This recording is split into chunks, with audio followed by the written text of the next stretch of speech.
The real Canadian housing crisis is actually in how we build our homes. Now, this is an article we're going to cover from stories.com. This might be shocking to some of you and maybe not to others, depending on how involved you are in your research in the real estate world. But we in Ontario take forever to build properties. There's a lot of gatekeeping that's done, and if you look at other places, the gatekeeping isn't there and they're able to build housing quite a bit quicker. So this article, we're going to break it down here, done by Daniel Foch, and this was done not that long ago on August 6th. So for all the national introspection around Canada's housing crisis, far too little attention is paid to the mechanics of how homes are actually built right now. While we debate affordability, interest rates, and migration, the real constraint on supply lies in the production system itself.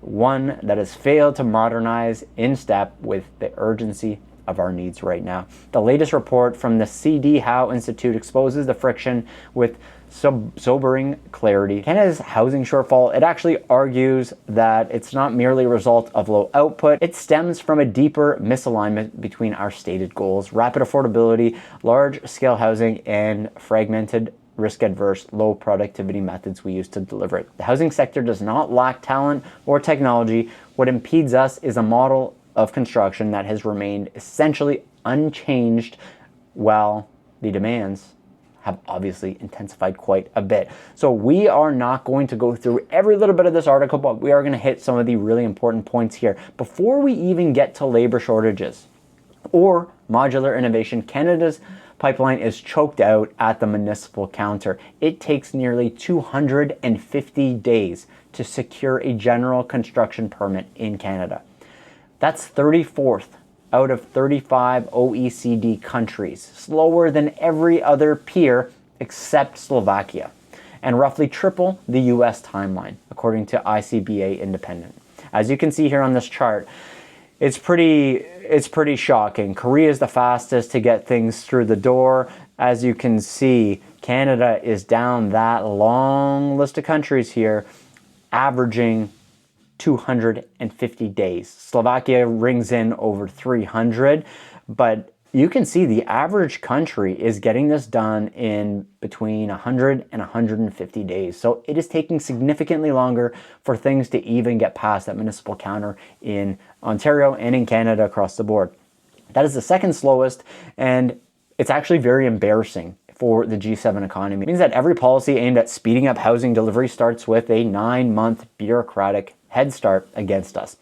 It is beyond embarrassing for the country needs, which is housing affordability right now. Solutions, more than anything else, need to be taking place at this position, because it doesn't matter how fast we build, how affordable the homes are, if you have a 250-day position where you're stuck waiting for approval, what else can you do? Time is money in this industry, and you got to remember, money is being held with interest, and builders are losing money during this time as well. And if we're able to speed this process up, it is going to allow savings to translate across the board for the builders and for the people who are buying these properties. Whether you like it or not, firms exist to make profit. That's how the economy works at the end of the day. It's only fair for you to expect somebody in this economy to do their job for free if in turn you are doing your job for free. And let's be serious here. You're not working for free, and neither are we.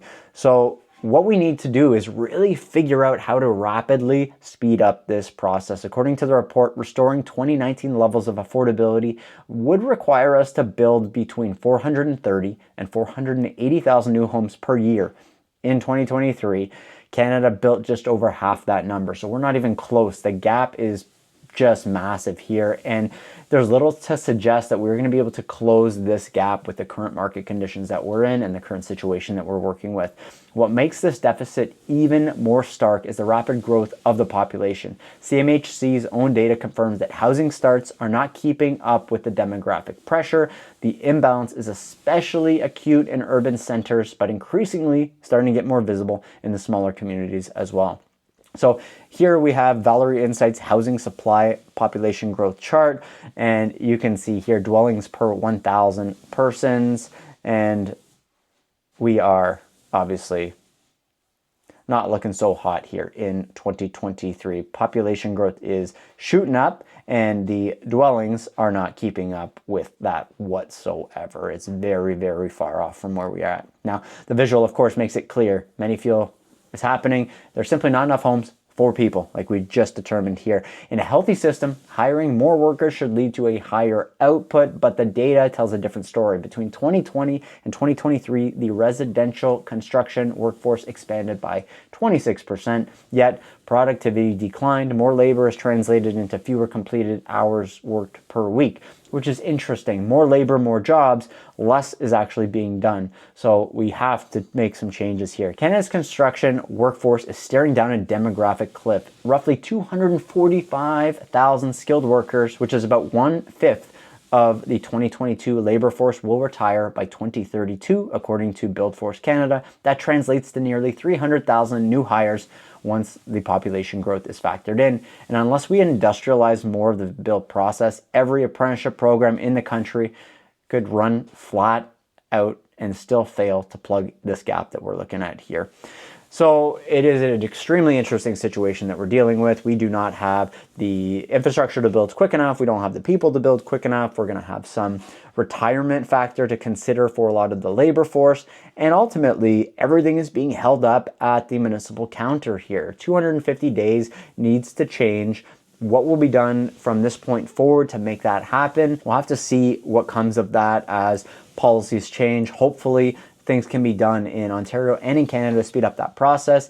And if that process does speed up, we need to understand what that means for a real estate market as well. Should the process speed up? Should more homes be built? Ultimately, that turns into lower home prices for the current housing market. So something to take into consideration as well. The faster we build homes, the more our current prices are not going to hold steady where they've been holding for the last few months. Thanks so much for watching this one. I'll see you in the next one. Bye for now.